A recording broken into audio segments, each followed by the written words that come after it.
Inilah Injil suci menurut Matius. Pada suatu hari, Yesus mengemukakan perumpamaan berikut kepada murid-muridnya. Hal kerajaan surga itu seperti seorang yang mau bepergian ke luar negeri, yang memanggil hamba-hambanya dan mempercayakan hartanya kepada mereka. Yang seorang diberinya 5 talenta, yang seorang lagi 2, dan seorang yang lain lagi 1, masing-masing menurut kemampuannya. Lalu ia berangkat. Segera pergilah hamba yang menerima 5 talenta itu. Ia menjalankan uang itu dan memperoleh laba 5 talenta. Hamba yang menerima 2 talenta pun berbuat demikian dan mendapat laba 2 talenta. Tetapi hamba yang menerima 1 talenta itu pergi dan menggali lubang di tanah, lalu menyembunyikan uang tuannya. Lama kemudian, pulanglah tuan hamba-hamba itu, lalu mengadakan perhitungan dengan mereka. Hamba yang menerima 5 talenta datang dan membawa laba 5 talenta. Ia berkata, "Tuan, 5 talenta Tuan percayakan kepadaku. Lihat, aku telah memperoleh laba 5 talenta." Maka kata tuannya kepadanya, "Baik sekali perbuatanmu itu, hamba yang baik dan setia.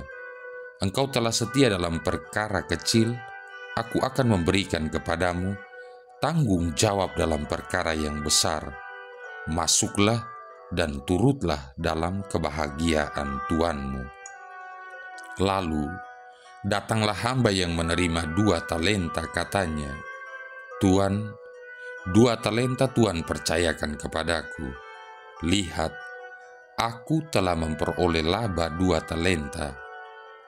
Maka kata tuan itu kepadanya, "Baik sekali perbuatanmu, hamba yang baik dan setia. Karena engkau telah setia memikul tanggung jawab dalam perkara kecil, maka aku akan memberikan kepadamu tanggung jawab dalam perkara yang besar. Masuklah dan turutlah dalam kebahagiaan tuanmu." Kini datang juga hamba yang menerima 1 talenta dan berkata, "Tuan, aku tahu bahwa Tuan adalah manusia kejam yang menuai di tempat Tuan tidak menabur dan memungut di tempat Tuan tidak menanam. Karena itu aku takut dan pergi menyembunyikan talenta Tuan di dalam tanah. Ini terimalah milik Tuan." Maka tuannya menjawab, "Hai engkau hamba yang jahat dan malas, engkau tahu bahwa aku menuai di tempat aku tidak menabur dan memungut di tempat aku tidak menanam. Seharusnya uangku itu kau berikan kepada orang yang menjalankan uang, supaya sekembaliku aku menerima uang itu serta dengan bunganya. Sebab itu, ambillah talenta itu daripadanya dan berikanlah kepada orang yang mempunyai 10 talenta itu, karena setiap orang yang mempunyai akan diberi sampai ia berkelimpahan. Tetapi siapa yang tidak punya, apapun yang ada padanya akan diambil. Dan buanglah hamba yang tidak berguna itu ke dalam kegelapan yang paling gelap. Di sana akan ada ratap dan kertak gigi."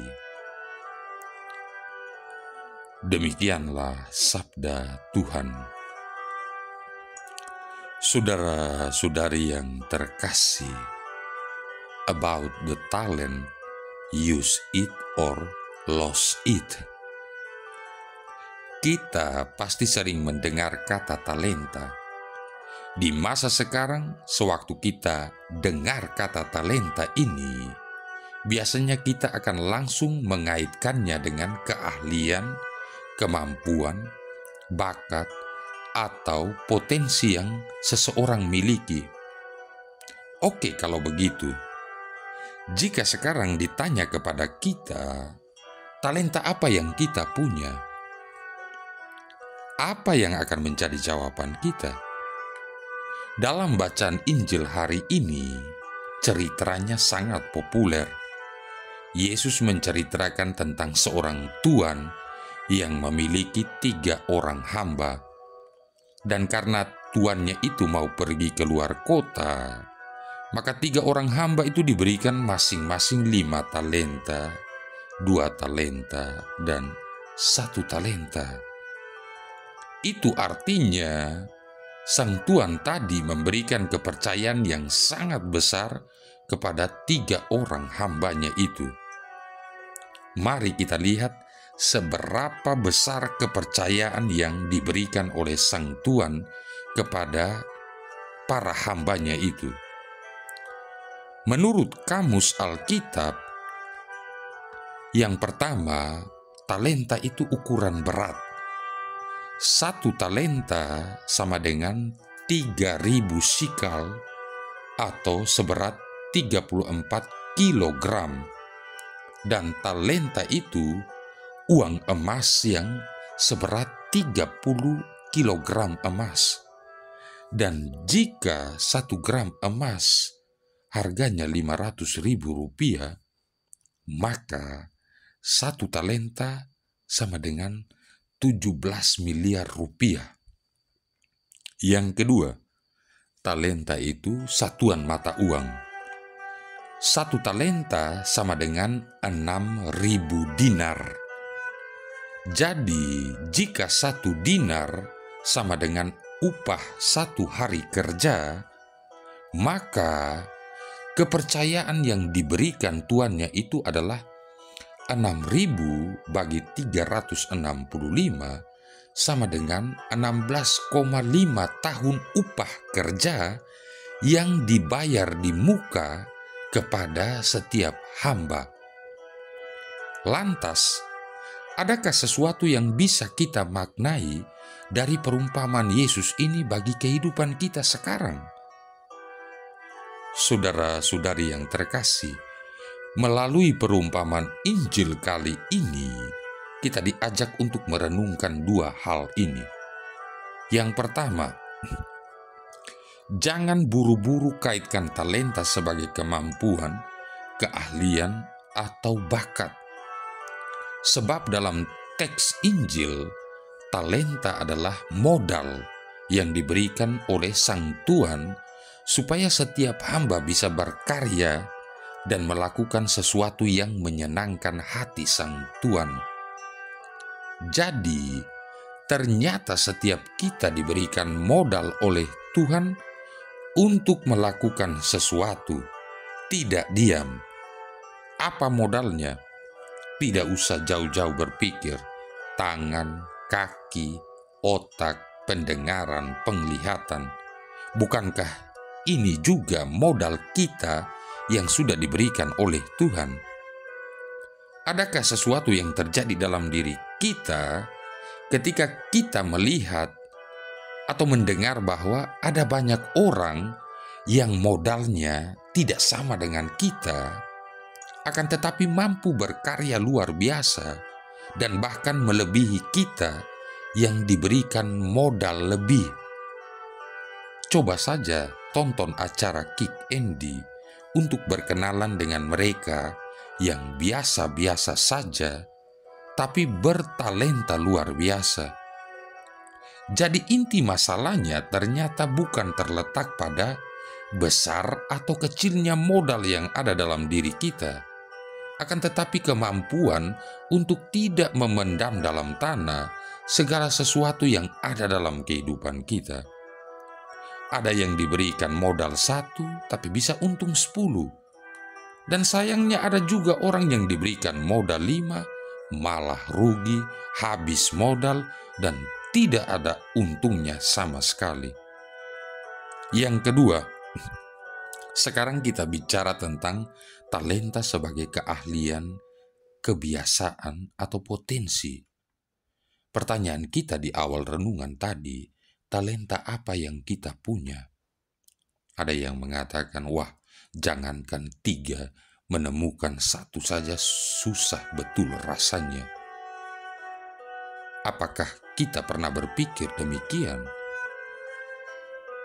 Main keyboard tidak bisa, jadi lektor juga tidak bisa, apalagi nyanyi, falsnya di mana-mana.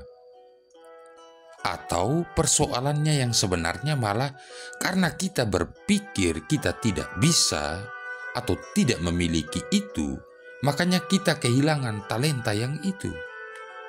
Misalnya, kehilangan potensi bisa main keyboard. Coba latihan 5 jam sehari, 30 kali sebulan. Apa tidak jago kalau sudah 2 tahun latihan? Lalu intinya apa? Setiap kita ternyata memiliki suatu talenta yang bisa kita upayakan dan perjuangkan untuk tumbuh berkembang. Andai kata kita tidak diam saja, tapi mau melakukan sesuatu, mungkin atau pasti malahan hasilnya berbeda. Seorang ahli manajemen bahkan pernah mengklaim bahwa setiap orang bisa menjadi ahli dalam satu bidang tertentu dengan cara menguasai 5 buah buku di bidang yang ingin dia kuasai. Jadi, jangan cuma dipendam saja keinginan untuk bisa melakukan sesuatu. Gunakan modal yang ada dalam diri kita untuk mulai menumbuh kembangkan segala sesuatu yang menjadi dambaan dan impian masa depan kita.